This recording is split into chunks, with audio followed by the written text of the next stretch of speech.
Bismillahirrahmanirrahim.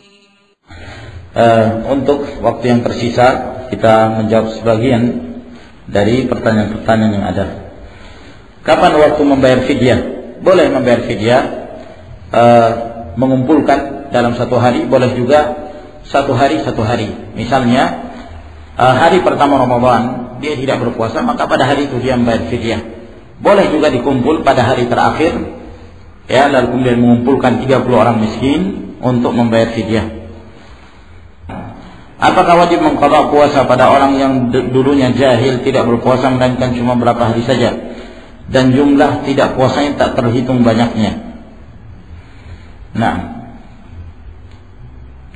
kembali kepada apa yang telah kita bahas. Apakah dia meninggalkannya karena sengaja? Maka bertaubat kepada Allah Subhanahu wa taala. Bagaimana dengan orang yang berpuasa akan tapi meninggalkan sholat, apakah sah puasanya? Orang ini berada dalam bahaya yang besar. Dikhawatirkan dia akan terjerumus dalam kekufuran karena meninggalkan sholat. Sebab Rasulullah SAW menjadikan perjanjian antara seorang muslim dan kafir dengan meninggalkan sholat. Barang siapa yang meninggalkannya maka dia kafir, sebagaimana yang disebutkan oleh Nabi SAW. Seorang bekerja keras pada siang harinya lalu dia mengalami lelah yang menyebabkan dia tidak tahan dan dia pun berbuka. Apakah diperbolehkan? Boleh. Apabila dia bekerja lalu kemudian dia bekerja keras yang menyebabkan dia tidak mampu menahan puasanya, akhirnya dia berbuka, maka dia statusnya seperti orang sakit, maka boleh dia berbuka dan dia wajib mengqadha. Kalau mungkin ada mengatakan, gimana kalau sepanjang tahun seperti itu, pekerjaan setiap harinya dia tidak bisa meninggalkan? Maka subhanallah, cari waktu yang lain, ya, cari waktu. Nggak ada waktu liburan, ya, waktu berlibur misalnya mungkin hari Jumat libur, ya, sempatkan hari untuk beristirahat dan mengqadha Ramadan. Man taraka syai'an lillah awadahu Allah khairan min. Barang siapa meninggalkan suatu karena Allah, insyaallah Allah mengganti yang lebih baik dari itu. Ya, sebab kita diperintahkan untuk beribadah kepada Allah Subhanahu wa taala. Jangan sampai kita mengejar dunia lalu kemudian kita tidak mengejar akhirat, padahal itu lebih penting daripada dunia. Bagaimana keadaan istri yang berpuasa akan tapi suami mengajak berjima sedangkan ia tidak ridha melakukannya? Apakah dia berdosa dalam keadaan dalam ketidakikhlasannya melayani suaminya? Dan apakah sang istri yang dalam keadaan seperti ini harus juga membayar kafarah? Kalau dia statusnya mukrah, dipaksa oleh suaminya, ya kembali kepada hukum mukrah yang telah kita sebutkan. Nah, kalau dia mukrah mulji, ya, maka tidak membatalkan puasa, dipaksa. Nah, ya, dia tidak mampu berbuat apa-apa, dia tidak ada ikhtiar. Nah, kalaupun dia mukrah yang tidak mulji, ya, artinya diancam kalau tidak mau melayani maka ada konsekuensinya misalnya, sehingga terpaksa dia takut dengan ancaman tersebut, maka dia boleh melakukannya dan dalam keadaan dia mukrah, dan yang wajib bagi dia adalah mengqadha dan tidak ada kafarah atas dia. Wallahu ta'ala.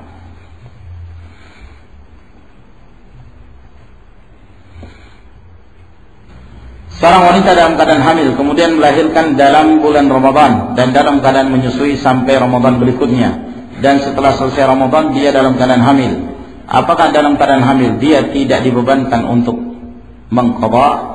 Dia tetap dibebankan, kapan dia mampu maka dia mengganti puasanya. Tentang asy-syekhul ajiz, orang yang sudah tua renta, apakah fidyah itu diberikan kepada 30 orang miskin selama 1 bulan atau tidak? Lalu kalau tidak dapati orang miskin, apakah boleh fidyah itu diberikan kepada yayasan yatim piatu atau santri sebuah pondok? Nah, berarti antum belum mengetahui tentang definisi orang miskin. Ya, di Indonesia ini, ya, mungkin lebih banyak orang miskinnya daripada orang kayanya. Nah, Sehingga kalau dikatakan tidak ada orang miskin, ini terlalu jauh, ya, terlalu jauh. Sangat banyak orang miskin.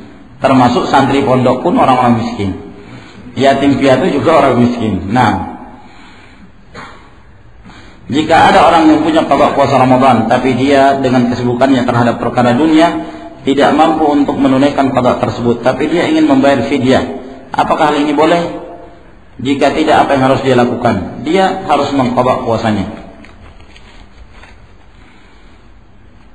Bolehkah pada sholat tarawih di masjid yang melaksanakan 20 rakaat kita hanya ikut 8 atau 10 rakaat lalu kemudian melanjutkan di rumah sholat witirnya? Dalam riwayat Abu Dawud, Rasulullah sallallahu alaihi wasallam mengatakan, "Idza shalla ar-rajulu ma'al imam, thumma yansarif hatta yansarifa hatta kutiba lahu qiyamul lailah." Atau kama qala sallallahu alaihi wasallam.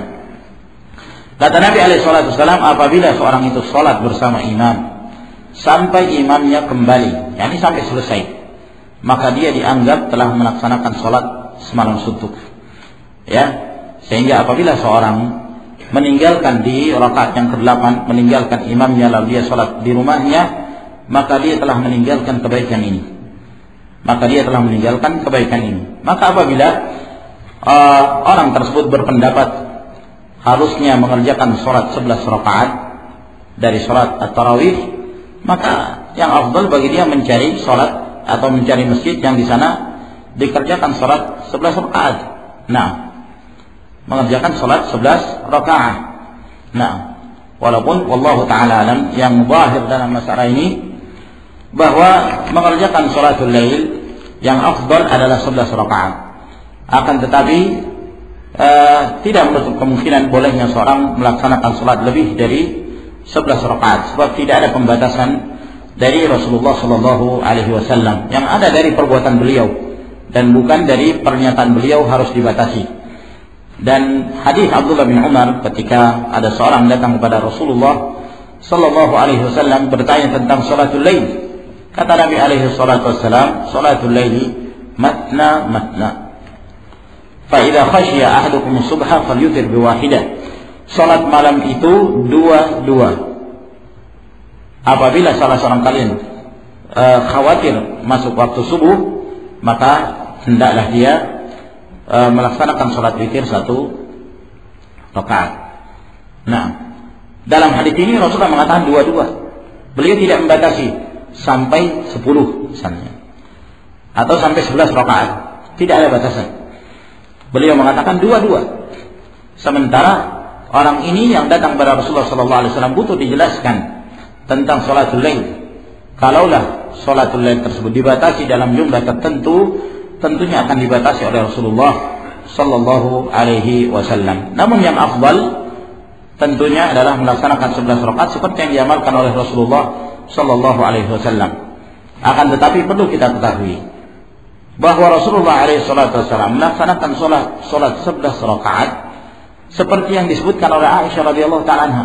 Kamu enggak usah tanya tentang panjangnya dan tentang bagusnya. Enggak usah kamu tanya tentang panjangnya dan tentang bagusnya. Nah, enggak perlu ditanyakan lagi. Sedangkan sekarang kebanyakan kaum muslimin melaksanakan sholat sudah 11 rakaat, mereka seperti ayam yang mematok makanannya. Allahul musta'an. Membaca surat Al-Fatihah 1 nafas, ya, tidak berhenti. Subhanallah. Ya, alhamdulillah rabbil alamin arrahmanir rahim. Subhanallah. Bercampur antara satu huruf dengan huruf yang berikutnya. Nah, lalu yang dipentingkan adalah cepatnya. 15 menit 11 rakaat selesai. Allahumma musta'an. Yang panjang zikir-zikirnya, ya. Yang panjang zikir-zikirnya. Nah, ini muskilah.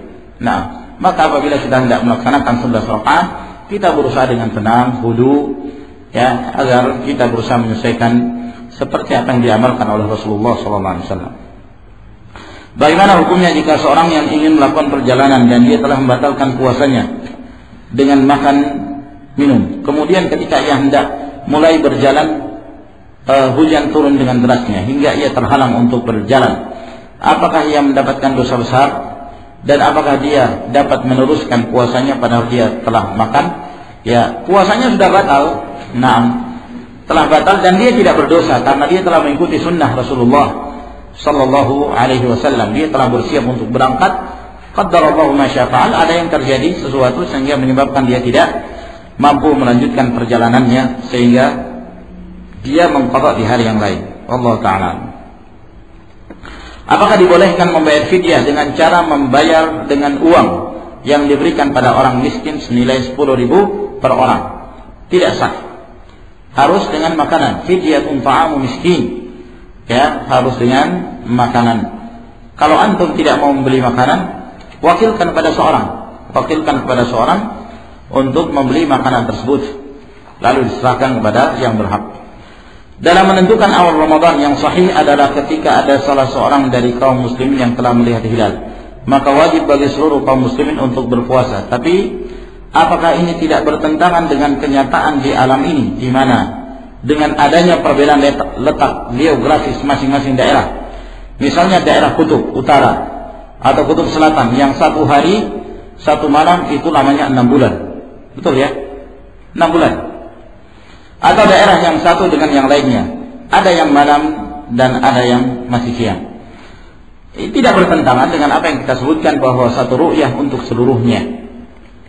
Yang dimaksud dengan satu ru'yah, ketika ada satu daerah telah melihat ru'yah, maka sampai kemana saja berita melihat hilal tersebut dari ke satu daerah yang daerah itu mendapatkan faedah dari melihat hilal, ya, masih mendapatkan faedah dari melihat hilal, maka berlaku baginya hukum puasa. Nah, ada faedahnya. Sebagai contoh misal, ya, misalnya di satu daerah dia telah melihat hilal, di daerah yang lain dia mendengarkan di siang hari. Di siang hari masih ada faedah. Hari itu adalah Ramadan. Nah, dia telah mendengarkan masuknya Ramadan, maka di siang hari dia menahan diri, ya, lalu kemudian dia melanjutkan puasanya hingga berbuka, hingga terbenamnya matahari. Nah, sebagaimana Rasulullah sallallahu alaihi wasallam yang mengumumkan kepada kaum muslimin ketika diwajibkannya puasa Asyura, di antara kaum muslimin ada yang sudah makan, ya, dan sudah di pagi hari Rasulullah umumkan. Ada pun yang sudah makan, maka adalah mereka menahan diri, mereka berpuasa. Adapun yang belum makan, mereka tetap melanjutkan untuk berpuasa hingga terbenamnya matahari. Nah, sehingga berfaedah bagi mereka, sehingga tidak bertentangan dengan apa yang kita sebutkan. Lalu bagaimana dengan mereka yang tinggal di tempat yang satu malam 6 bulan namanya, satu malam itu selama 6 bulan. Subhanallah. Hadis yang diriwayatkan oleh Imam Muslim dari hadis An-Nawas bin Sam'an, ketika Rasulullah sallallahu alaihi wasallam menjelaskan tentang Dajjal. Hadis yang panjang sekali. Ketika terjadi dialog antara Rasulullah dengan para sahabat, maka para sahabat bertanya, "Kam lubthuhu fil ardh?" Berapa lama tinggalnya Dajjal di muka bumi ini nanti ketika dia muncul? Berapa lama? Kata Nabi sallallahu alaihi wasallam, 40 yauman. 40 hari saja. 40 hari saja. Lalu kata beliau, yaumun ka sanah, yaumun ka syahr, yaumun ka usbu', wa sairul ayyam ka ayyamkum. Tapi di antara 40 hari ini ada satu hari dibandingkan dengan hari kita 1 tahun. Ya. Jadi Allah Subhanahu wa taala memperlambat gerakan matahari. Satu harinya itu dibandingkan harinya kita setahun lamanya. Nah, jadi paginya lama, paginya sekian bulan, siangnya sekian bulan, sorenya sekian bulan, malamnya sekian bulan. Walhasil setahun lamanya. Nah, ada satu hari yang kalau dibandingkan dengan hari kita itu 1 bulan namanya. Satu hari yang lain dibandingkan dengan hari kita 1 pekan. Adapun hari yang lain sama seperti hari-hari kita. Ketika Rasulullah menjelaskan ini, di antara sahabat, ya, dengan kecerdikan mereka pun bertanya, hal takfina fi dzalikal yaum shalah? Apakah cukup bagi kita pada satu hari yang satu hari dibandingkan hari kita 1 tahun?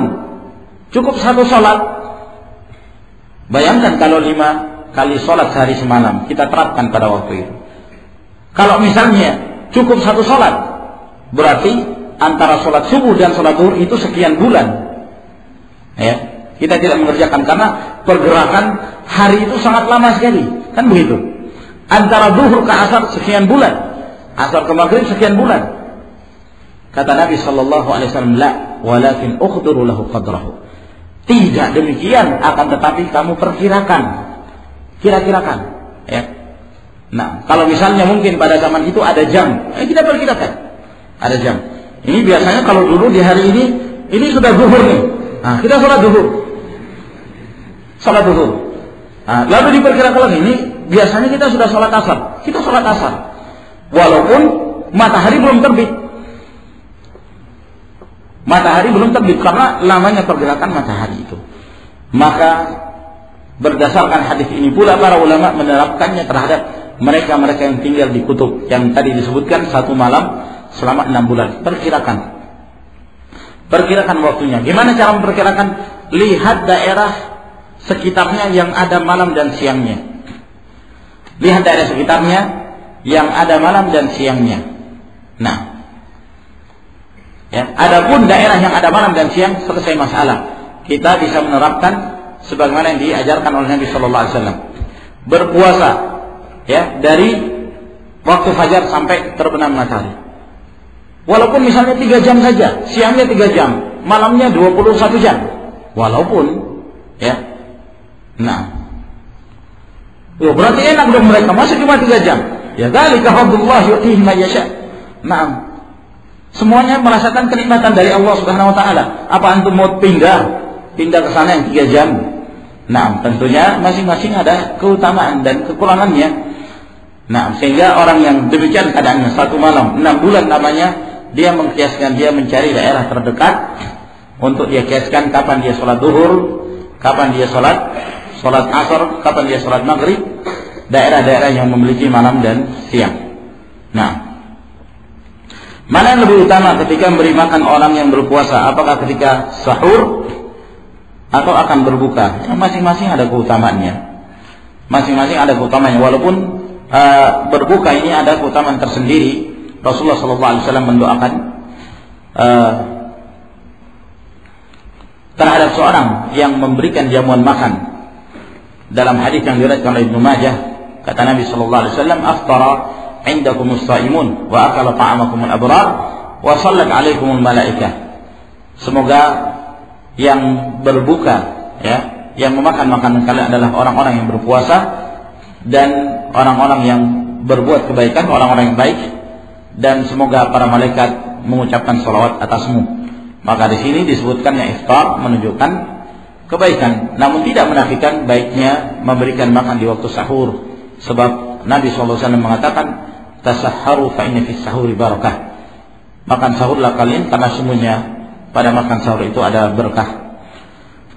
Ketika seorang anak menggantikan puasa orang tuanya yang telah meninggal, apakah anak tersebut mendapatkan pahala ataukah yang mendapatkan pahala tersebut hanya orang tuanya? Anaknya juga mendapatkan pahala disebabkan karena perbuatan baiknya terhadap orang tuanya. Ini termasuk di antara birrul walidain.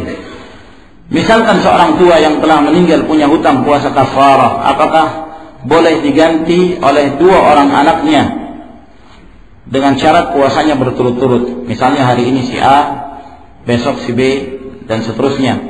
Secara zahir wallahu ta'ala alam diperbolehkan. Bagaimana dengan seorang yang tidur sebelum fajar shadiq sampai maghrib di bulan Ramadan? Sebelum fajar shadiq sampai maghrib di bulan Ramadan, ya, apakah hukum puasanya dan bagaimana mengganti sholatnya yang dia tinggalkan? Nah, kalau dia telah berniat berpuasa, maka puasanya sah insyaallah taala, dan adapun sholatnya pada saat dia bangun, dari tidurnya. Nah, pada umumnya sekarang masjid adzan berdasarkan tabel jam yang tiap tahun tidak pernah berubah. Saya sering sholat subuh di masjid, tapi kalau saya tengok ke langit timur tidak ada tanda-tanda fajar seperti yang disebutkan dalam Al-Quran. Dan makan minumlah sehingga terang kepadamu benang putih dari benang hitam, yaitu fajar. Bagaimana dengan status sholat subuh saya? Dan terkait dengan sahur, bolehkah saya tetap sahur walaupun azan sudah berkumandang? Karena saya yakin fajar belum terbit. Nah, yang menjadi masalah, antum tinggal di daerah mana? Apakah antum yakin bahwa fajar itu benar-benar belum terbit? Nah, dan itu harus pula diketahui secara ilmu. Nah, sebab sebagaimana kita sebutkan, keadaan sebagian daerah menyulitkan bagi mereka untuk melihat fajar disebabkan karena ada yang menghalangi, kabut dan yang lain sebagainya, sehingga menyulitkan bagi mereka untuk melihat fajar. Apalagi di negeri kita ini memang udaranya yang basah, ya, yang sangat menyulitkan bagi kita untuk melihat fajar shadiq. Berbeda mungkin di tempat-tempat yang lain. Kalau seperti di Yaman, itu subhanallah, terang sekali, kelihatan betul terlihatnya fajar tersebut. Nah, wallahu taala a'lam. Sehingga hendaklah seorang berhati-hati, ya, jangan sampai kemudian dia menganggap sesuatu itu belum masuk di waktu fajar, padahal keadaannya tidak demikian. Saya kira sampai di sini, akhwan, karena sudah larut malam. Mudah-mudahan apa yang kita sampaikan memberikan manfaat kepada kita, dan saya mohon maaf karena terlalu panjang majelis yang kita adakan pada malam hari ini. Wa akhiru da'wana alhamdulillahirabbil alamin. Assalamualaikum warahmatullahi wabarakatuh. Bismillahirrahmanirrahim. Masalah hukum zakat penghasilan, yaitu zakat yang diberikan oleh pegawai setiap bulan sebesar 2,5% dari gaji. Apakah benar bahwa zakat penghasilan tersebut yang dizakatkan setiap bulan sebesar 2,5% dari gaji merupakan syariat Islam? Nah, telah disepakati oleh jumhur ulama salaf. Dari mana kesepakatan ini?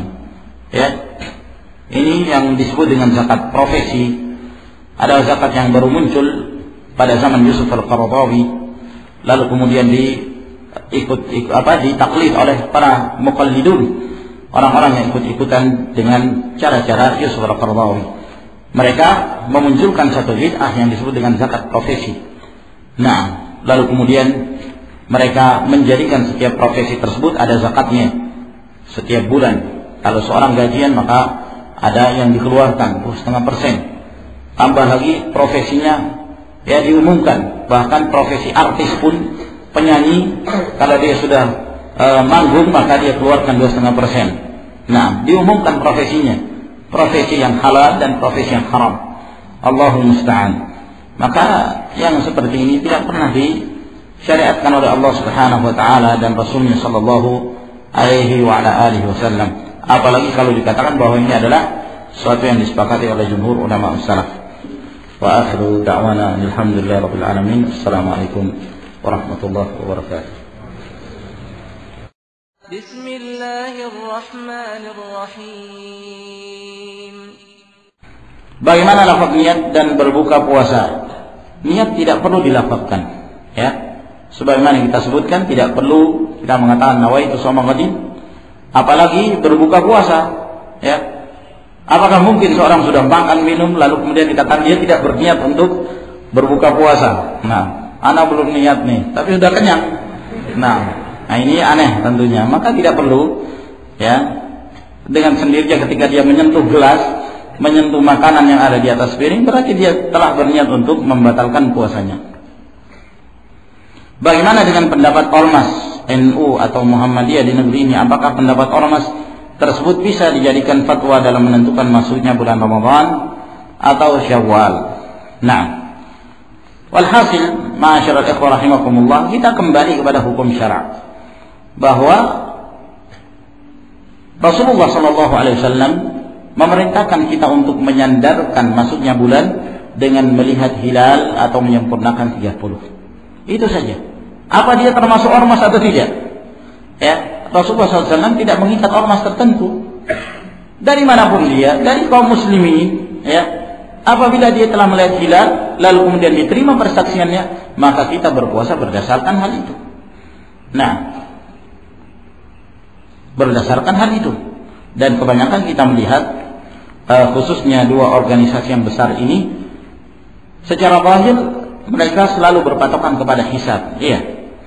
Walaupun mungkin pada akhir-akhir mereka juga mengutus, ya, sebagian kaum muslimin untuk melihat hilal, dan ini adalah satu amalan yang baik sekali, ya, yang baik sekali, di mana apabila memungkinkan di satu tempat keadaannya memungkinkan untuk melihat hilal di tempat tersebut, maka dianjurkan bagi kaum muslimin untuk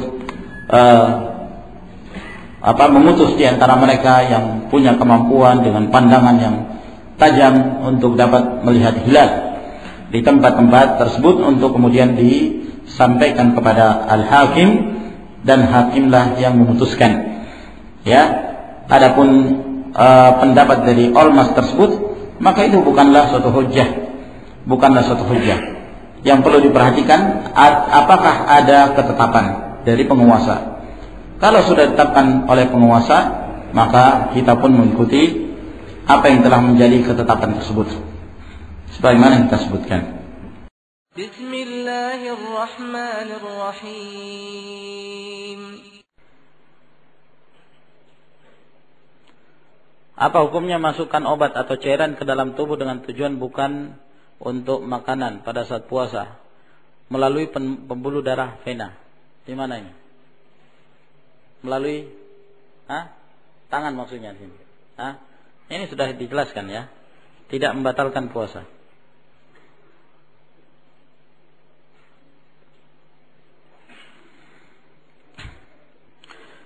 Bolehkah orang yang dalam keadaan safar dengan istrinya di bulan Ramadan dan ia berdua tidak berpuasa melakukan jima?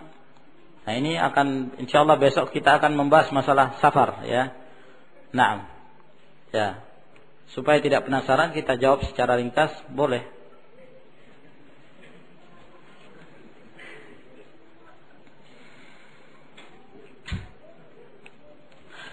Apa bercium dengan istri keluar mani kita dalam keadaan berpuasa wajib mandi janabah di waktu siang dan juga mimpi basah? Iya, termasuk di antara kewajiban mandi junub adalah keluar mani, entah dengan apapun, ya, dengan sebab apapun, ya. Apabila keluar dengan kelezatan, maka hal tersebut menyebabkan dia junub. Nah, walaupun tidak membatalkan puasanya. Apakah berenang di kolam renang dapat membatalkan puasa? Tidak batal, kecuali kalau dia minum, ya. Nah, apakah boleh orang yang pekerjaan berat, misalnya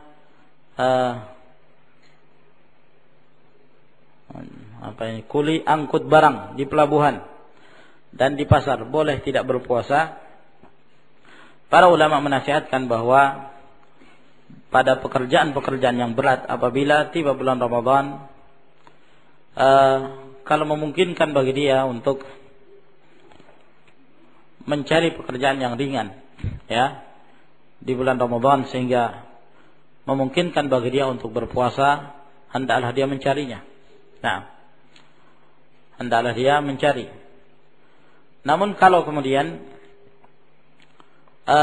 tidak memungkinkan bagi dia, sementara dia harus memberikan nafkah kepada keluarganya dan tidak ada alternatif yang lain, kecuali demikian, maka dia tetap harus berpuasa, ya. Dia tetap harus berpuasa. Puasa dulu, niat dulu, ya. Kemudian setelah dia bekerja lemah, baru dia berbuka, berarti dia sakit, ya. Pada saat lemahnya dia merasa tidak mampu, khawatir kalau dia lanjutkan bisa pingsan atau sakit, ya. Maka di saat itu boleh dia berbuka. Nah, bagaimana kalau tiap hari seperti itu? Ya tiap hari dia berbuka. Tapi di saat sakit puasa dulu, ya. Jangan dia tidak berniat, wah besok saya kerja, paling enggak puasa lagi. Ya sudah, kalau begitu saya enggak usah puasa. Jangan seperti itu. Puasa dulu, niat dulu. Wallahu a'lam, mungkin Allah Subhanahu wa taala memberikan kekuatan pada suatu hari di hari-hari tertentu. Nah, kalau memang anggap tidak demikian, ya, dia tidak mampu sehingga dia harus berbuka setiap hari, dia boleh berbuka, statusnya sebagai orang yang sakit, ya. Dan dia ganti pada saat dia punya waktu untuk beristirahat. Dia menggantinya pada saat dia punya waktu beristirahat. Mungkin ada cutinya, ya, karena tidak mungkin tiap hari bekerja. Nah, dan itu pun jangan dibuat-buat, ya. Terkadang sebagian kuli pekerjaannya ringan, seperti mereka yang di bandara misalnya, cuma dorong-dorong tas. Nah, sangat ringan, bukan suatu hal yang berat, ya. Jangan menganggap suatu berat suatu pekerjaan, ya. Barakallahu fikum. Nah, akan tapi betul-betul dia berusaha, lalu kemudian ternyata dia tidak mampu, barulah diberikan udzur keadaan yang seperti ini.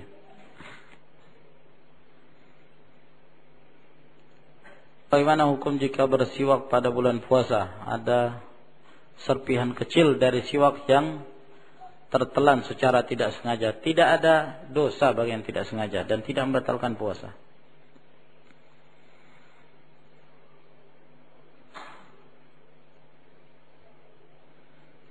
Ini sulit, ada yang sulit dibaca.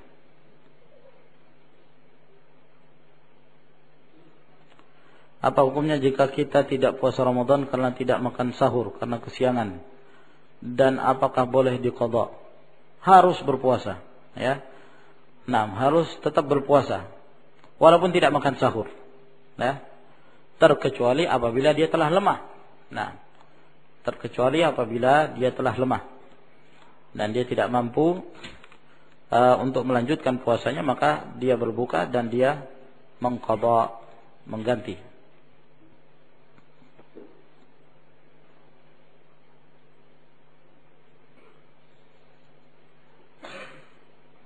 Apa hukumnya membeli barang yang halal pada satu warung atau toko yang di dalamnya juga menjual anggur atau miras? Maksudnya minuman yang mabukkan, ya.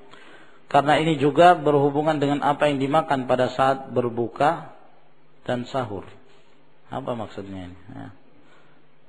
Ya. Maksudnya apa hukumnya membeli di tempat yang di situ ada yang haram, ya. Gak usah jauh-jauh anggur, rokok. Ya, membeli roti di toko itu ada yang jual rokok. Nah, ya boleh. Nah, antum beli yang halal, mereka yang menjual yang menanggung dosanya. Nah, wallahu a'lam.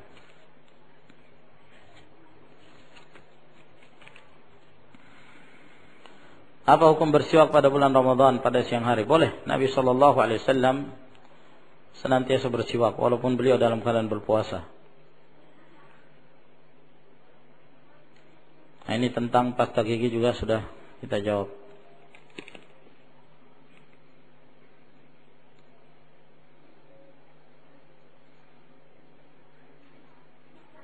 Bagaimana apabila kita sedang makan sahur dan pada pertengahan makan kita telah dikumandangkan adzan subuh? Apakah makanan yang tersisa di hadapan kita dibiarkan begitu saja atau kita habiskan? Karena kalau tidak salah saya pernah mendengar bahwa makanan tersebut dihabiskan. Dan bagaimana bila minum yang telah tersedia belum sempat kita minum? Tapi tidak boleh tambah gitu loh. Jadi apa yang ada di makanan itu, ya, kita katanya dia mendengar bahwa kita habiskan, tapi tidak boleh nambah. Dan apabila kita meneruskan makan dari makanan yang tersisa tersebut, dapat membatal puasa yang akan kita lakukan. Iya. Jadi kalau kita mendengarkan adzan yang menunjukkan masuknya waktu fajar shadiq, harus berhenti, ya. Harus berhenti. Nah, oleh karena itu Rasulullah SAW makan sahurnya beliau ada jarak antara adzan dengan makan sahur, ya. Akhir beliau lambat makan sahurnya tapi ada jaraknya. Nah, jangan mengambil tempat-tempat yang yang syubhat, ya. Jangan sampai antum makan belum sempat minum. Nah, itu ya bala. Nah, musibah bagi antum yang berpuasa. Nah, makan apalagi kalau makan sambal belum sempat minum. Nah, ini yang menjadi masalah. Maka ambil jarak, ya, sebelumnya. Paling lambat tapi ada jarak yang kita bisa beristirahat sebelum adzan. Nah, adapun kalau sudah adzan harus berhenti total. Tidak makan, tidak minum. Nah, kata yang tadi disebutkan bahwa ada yang mengatakan kalau sedang makan kemudian dikumandangkan adzan, kita boleh menghabiskan makanan yang ada tapi tidak boleh nambah. Nah, lalu gimana kalau nampannya besar? Nah, ya, nampannya besar ya, sudah kita taruh banyak. Yang penting kita tidak nambah, tapi isi banyak di situ. Nah, Allahul musta'an. Walhasil tidak ada dalil. Memang ada hadis yang diriwayatkan oleh sebagian ashabus sunan. Hadis Abi Hurairah bahwa Nabi sallallahu alaihi wasallam mengatakan, "Idza sami'a ahadukumun nida wal ina'u fi yadihi fala yad'uhu hatta yaqdi hajatah." Apabila salah seorang kalian mendengarkan azan sementara dia sudah memegang ya bejana untuk minum. Nah, sudah di tangannya. Maka jangan dia meletakkan bejana tersebut sampai dia menunaikan hajatnya. Sampai dia menunaikan hajatnya. Nah, yang pertama hadis ini hadis yang dhaif. Hadis lemah. Dilemahkan oleh Abu Hatim. Di dalamnya terdapat catat. Hadis ini berasal dari riwayat Muhammad bin Amr bin Alqamah. Ya. Muhammad bin Amr bin Alqamah, kalau tidak salah dia meriwayatkan dari Abu Salamah dari Abu Hurairah. Nah, dan Abu Hatim ditanya tentang dua riwayat yang berkenaan tentang masalah ini. Beliau mengatakan, "Hadzanil haditsani laisa bisahihain." Kedua hadis ini tidak ada yang sahih. Tidak ada yang sahih. Dan ini dikuatkan oleh Syekh Muqbil rahimahullah ta'ala. Kemudian kalaulah hadis ini sahih, tidak dibahas tentang makanan, ya. Yang dibahas hanya minum saja. Tidak dibahas tentang makan. Kalau makanan tidak ada, harus berhenti. Nah, yang dibahas hanya minum saja. Itu pun di saat kita sudah megang, ya. Bukan sedang asyik makan, kemudian dikumandangkan azan, buru-buru pegang. Tidak boleh. Nah, ya, yang dimaksud kita sudah ingin minum, sedang dipegang. Lalu kemudian, ya, riwayat tersebut mengatakan sudah dilanjutkan saja. Nah, dilanjutkan. Hadisnya berkenaan tentang air minum, bukan makanan. Sehingga jangan dikiaskan, ya, jangan dikiaskan. Nanti lagi ada orang yang akan mengkiaskan ke yang lain. Dia sedang bergaul dengan istrinya, sedang melakukan muqaddimah. Nah, dia hendak melakukan, tiba-tiba dikumandangkan azan, ya sudah terlanjur sudah. Nah, ya, hatta yaqdiya hajatah, sampai dia menunaikan hajatnya. Ya jangan seperti itu ya kawan. Nah, walhasil tidak diperbolehkan. Allahu a'lamu bis-shawab. Masyaallah, 9:30. Saya kira sampai di sini insyaallah. Ya. Pertanyaan yang masih tersisa insyaallah di pertemuan yang berikutnya. Wallahu a'lamu bis-shawab. Wa akhir da'wana alhamdulillahi rabbil alamin. Assalamualaikum warahmatullahi wabarakatuh.